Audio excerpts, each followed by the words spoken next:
Overwatch is dead. And it's not even the fact that Marvel Snap completely decimated it, and still technically is decimating it, by the way. It's just the fact that apathy has taken root. And, well, the death of Blizzard is not gonna be through hate and failure. The death of Blizzard is gonna be through sheer apathy.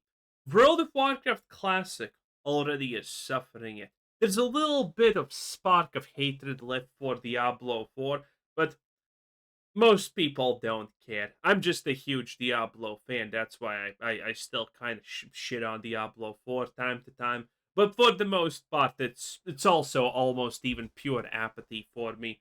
Every big Blizzard IP is currently just crumbling. And it's not crumbling because it's bad. It's not crumbling because of anything.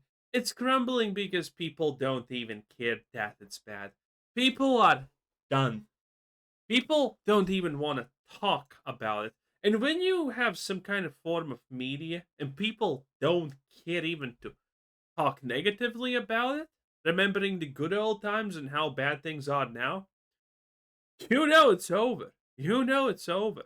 The last Blizzard product that currently is kind of actually doing. Oh, I forgot to mention Hearthstone. Yeah, you can imagine how well Hearthstone's doing considering I forgot it existed. Anyway, I guess World of Warcraft Classic is still kind of pumping and it has some hype in there, even though no one remembers that Cataclysm still technically is going, by the way. Yeah, crazy shit, I know. But anyway, it's not looking good for Blizzard. It really ain't. This stat will make you feel old. Overwatch is about to have its 10th anniversary. It'll actually be this time next year, which is a little spooky. And when we left off with the game, right, they had reintroduced loot boxes, they made sweeping game changes, and they revealed Stadium. Of course, Overwatch 2 PvE will never happen. Don't even think about it. It's just not realistic. And with so much of their team being axed, it's probably also, well, quite impossible for Overwatch 2 PvE to ever happen. But all the stuff that they did was in an attempt to rehabilitate Overwatch. But for all of that buzz, since it all launched, I haven't really heard much, and that is why I am here today. By the way, the death of Overwatch is such a crazy thing because Overwatch kind of started losing popularity because not the fact that all the new characters that were introduced were fat lesbians or androgynous mouse furry things. No, no, no. No, actually, that's hugely partly why it failed. But it's the fact that you have World of Warcraft where every patch, pretty much in retail, the game's like new and everything changes. But in Overwatch, they literally need 3 years to decide to make the format 5v5 or 6v6. It is crazy. They could have made so many interesting things in Overwatch to not just make it a competitive shooter, but something else. And yet they didn't. They completely scrapped the PvE. Listen, we don't care about the backstories of these, okay? Diva is a gamer girl whose distinctive feature is that she doesn't have an off account, okay? Lucio likes music. And I guess he doesn't steal, which makes him unique, kinda. And that's pretty much it. That's it.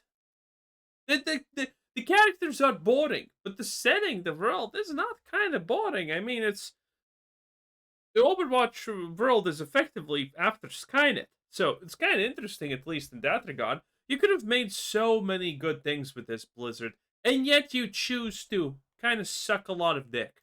To work out what the hell has actually happened with Overwatch. Overwatch is a great game, but an awful product. That has been my personal TLDR for this one for a long time. The idea being that it's fun, but it's kind of busted by the circumstances of its creation, by the desperate business model stuff over the last few years, and lots of the trend-chasing brand collab skins that just make me feel old and out of touch. Not because I don't like the brands, but because I'd like my Overwatch to be Overwatch, and, not be an advertisement for a bunch of other brands so everyone can make money.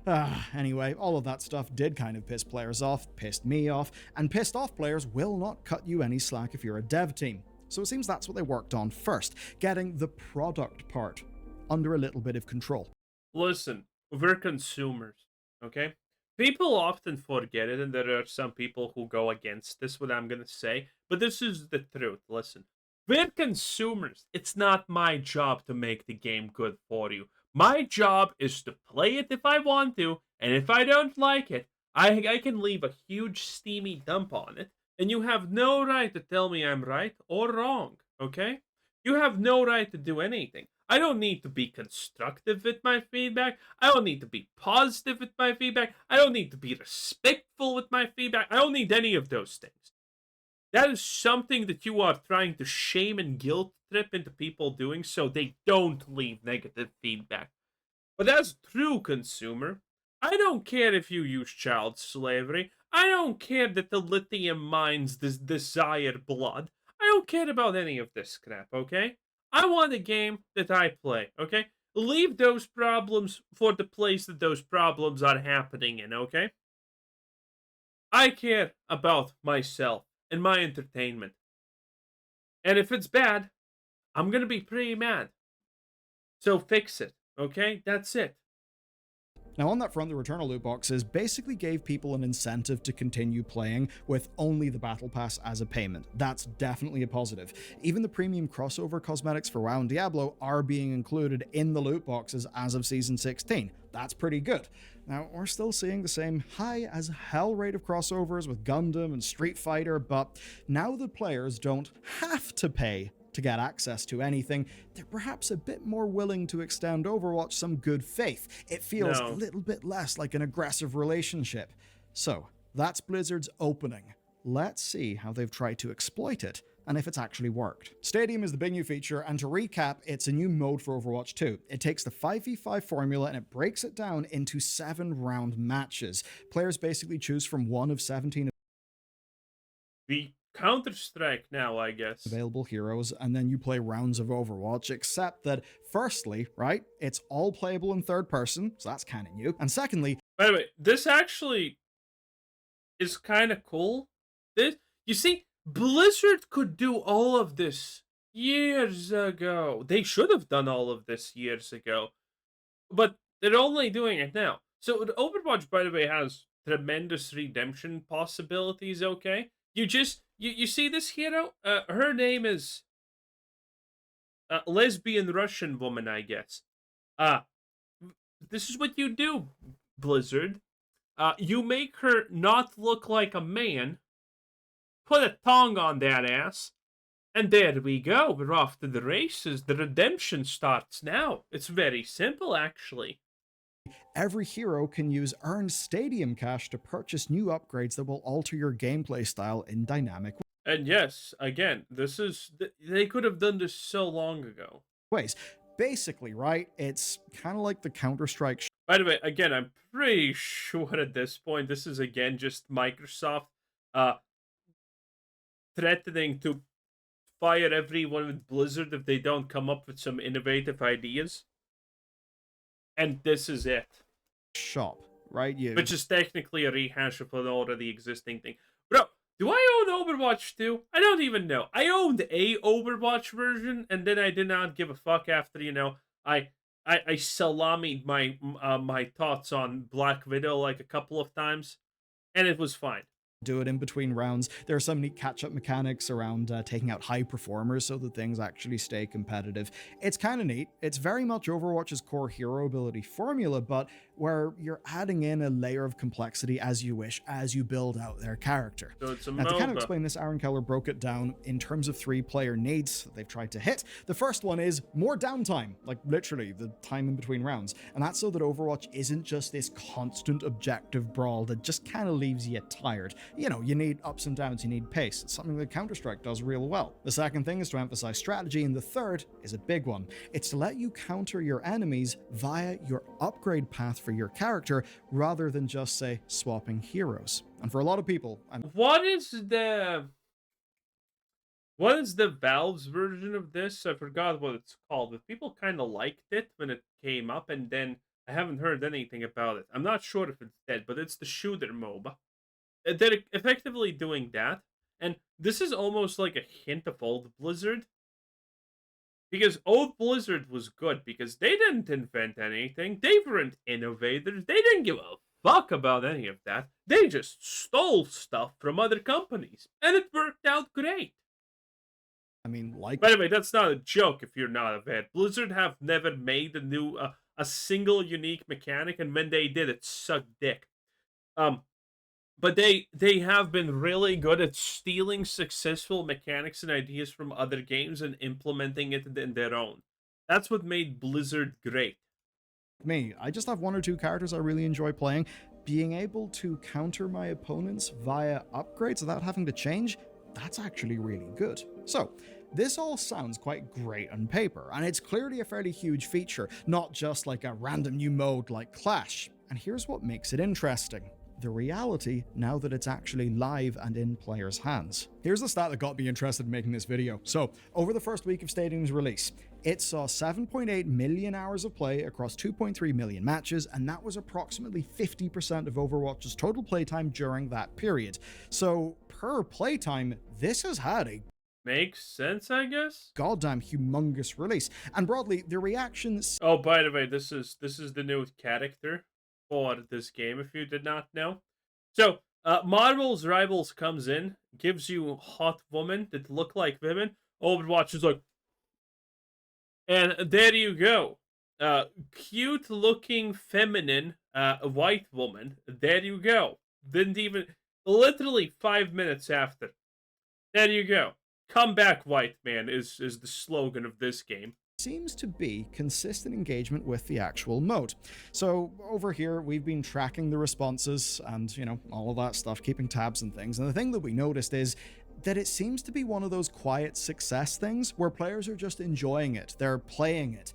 And that might seem a bit weird because Overwatch 2 has been in the news kind of all the time, but never for good reasons. It's always been a fresh new form of outrage. True. So the idea that people are actually just playing a mode in the game, that's not really news. It's not interesting. It's not really talked about. It's not why Overwatch caught on in the media, at least in the modern era. Now, it's not as if everything went perfectly. There were some early issues, stompy matchmaking, some friction with player experiences in the new systems, but after a day, we actually saw the Overwatch team addressing a whole bunch of things, and after a week, they were already outlining changes. Keller then confirmed that a build importer and exporter is going to be coming into the game next season, so you can transfer builds alongside crossplay as soon as possible, which is quite a lot. And I think requests like this coming from players are a huge indicator of product market fit, and Blizzard's responses actually seem uncharacteristically, well, fast.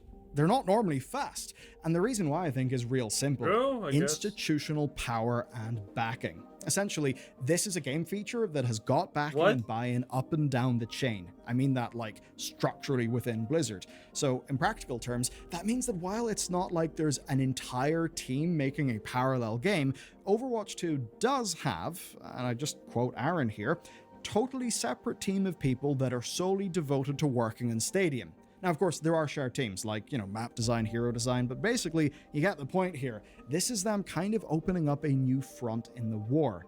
And I think that's why their roadmap covers 4 seasons worth of updates, just like the rest of Overwatch. So this doesn't seem to be an experiment. And so far, by the way, that roadmap is new maps, more characters, more abilities, and sub-modes. One of those is a payload race that will come with 2 bespoke maps, which seems pretty cool. And what it looks like is a commitment. But I actually would say it isn't A payload race? That seems. I mean, that doesn't seem. Well, at least that seems fresh. Wow. just that. It isn't just a commitment. What it is new. This is a new game mode. And yeah, there's inspirations from other games, but this essentially is new creativity. It's a new vision finally coming to Overwatch. To me, that's what makes all the difference. For far too long, Blizzard's modern teams have felt like stewards of other people's successes, right? And when you are just a steward of someone else's success, you get just stuck into tweaking little things here or there, while your players look at your game and think, we're bored, there's nothing new, we don't care. So in that Yeah, I guess. context, and with all the bullshit headwinds they faced, no wonder that's a team that is continually being a day late and a dollar short. But with this, they're creating something new that's of tremendous signaling value to lapsed players, because it's actually them moving forward on their own terms, which is, I'll be clear, the only way that they will ever escape from the shadow of PvE being well and truly dead. Okay. So, by the way, speaking about Blizzard, I think this is kind of funny because I think the only thing that Blizzard can bring back and make successful is probably only Overwatch 2. Diablo 4 is literally fucking dead. You might as well introduce Diablo 5 and try again, and that's probably not going to be ever successful because Blizzard can't balance anything, and there's some underlying issues that Blizzard constantly seems to face for no apparent reason, but that's a different video that I already have talked about. And, well, World of Warcraft is just stupid. It's dumb. You know me, if numbers exist, I've got to take a peek at them. So, Season 16, and by the way, I'm using Steam numbers. From what we understand, Steam is a fairly tiny proportion of Overwatch overall. We're just using. I think this is a lie. I recently did a poll where I asked people, where would you buy a Blizzard game if you had a choice? Their launcher or Steam? 90, actually I can check, right? Give me a second. You're not gonna see the screen because that's how OBS works. Let me look at my posts. I'll tell you exactly. Okay, here it is. Here it is. Okay. If you had a choice where to buy a Blizzard game, it would be question mark. Blizzard launcher 6%, Steam 94%. 1.3k votes. Now I know that's not the biggest amount of votes ever, but I mean this is definitely a pattern. Okay? And I personally hate nowadays the Steam launcher, not the Steam launcher, but the well, Blizzard launcher, because previously it was just the place where you could always easily get all of your Blizzard games and it was fine. But that has not been the case forever now. There's constant ads, there's constant this. You can't fucking figure out how to. Well, what do you. Which icon is which? There's so many things that annoy people now about the, Blizzard launcher. I think it is losing a lot. I think, for example, at least in Diablo 4 case, I'm pretty sure that at least most new people, like 7 to 1, are going Steam keys instead of using their launcher. The Blizzard launcher is just bad at this point. It's no longer serving its purpose now. It's just like, hey, buy this shitty game that we have and you don't care about ads. And that's it. It's really bad. This is kind of an indicator. So, Season 16 launched with a 60k peak, which is neck and neck with Season 15's 59.5k peak. And those peaks are actually of numbers that used to be their weekly norm. I mean, the overall graph really doesn't look good, does it? But as anyone in software as a service will tell you, churn is king, retention is king. And that's where this season is looking, at least initially, a little bit different. So, you know the way that movies are tracked in terms of their week-to-week box office drop? Well, Season 15's Yes. week 1 to 2 drop was 41.66% in peak numbers. Season 16's is 33.19, which is drastically lower. But there is a problem. That's just peak numbers. If you're to ask, what about the Okay, that's good. But we're not talking about movies, okay? The drop in movies is just, how many ticket sales it's actually gonna get. In this case, we actually care more about the peak than the drop off itself because everyone knows the drop off's happening. A game can be amazing, but it's gonna have a drop off, and at some point, it's gonna have roughly a 5 to 10% player attention drop off after like 2 or 3 months, unless you're Baldur's Gate. Oh, there's your Baldur's Gate 3, but that doesn't happen. Or, Marvel Rivals didn't happen, but that's very rare, okay? Those are signs of amazing quality, of fresh, everyone wants to play the games. averages? Well, the data is early, but at least right now, the average player numbers do seem to be stronger. And overall, it is too early to call this a success, but if retention numbers appear to be better, whilst 50% of playtime is going towards the new mode, The retention matters don't matter if no one's talking about the game. The retention numbers can be 100%, but the peak is the only thing that matters. Because the peak symbolizes, in this case, how many people care. I'm not sure if Bellier doesn't understand this or what, because I'll be real with you. Bellier is actually one of the persons in this everything that we watch but I actually don't really fight with him on the numbers because he actually magically does understand what numbers represent, unlike all the other idiots that we watch that literally can't even read a single fucking graph. But here, it doesn't matter. Considering we have the apathy problem, what matters is the biggest peak. Because no one's if there's 100% retention and no one's talking about how good the game is, no one's gonna care. No one's gonna play it. You need people talking about it. The retention doesn't matter. The peaks matter. The new peaks matter. As long as they constantly grow higher, that's what matters. That's when you know you have a good game. That's when you know you're going in the right direction.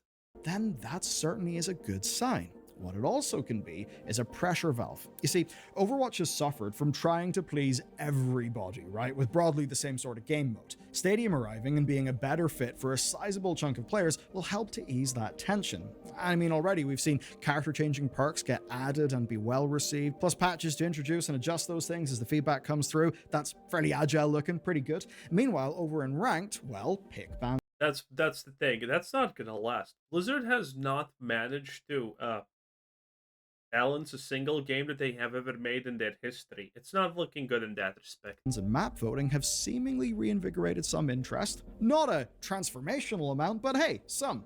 And across both, there's now a 6v6 queue that's attracted a 25% pick rate, and so it's actually getting to stay around after a few months of testing and tweaking. Now, none of those things are Okay, listen. You know when Overwatch is gonna be back, boys? When they finally give Tracer back her ass. That's it. That's so simple. Just give Tracer her ass back. And we're so back, boys. generating the buzz that Stadium is able to generate. But what they do kind of represent is the foundations being stronger. And that's probably all playing into why Blizzard have opted to bring BlizzCon back for 2026 and not 2020. No one cares about BlizzCon, Billiard. Anyway, that was Billiard News 10 out of 10. Bye!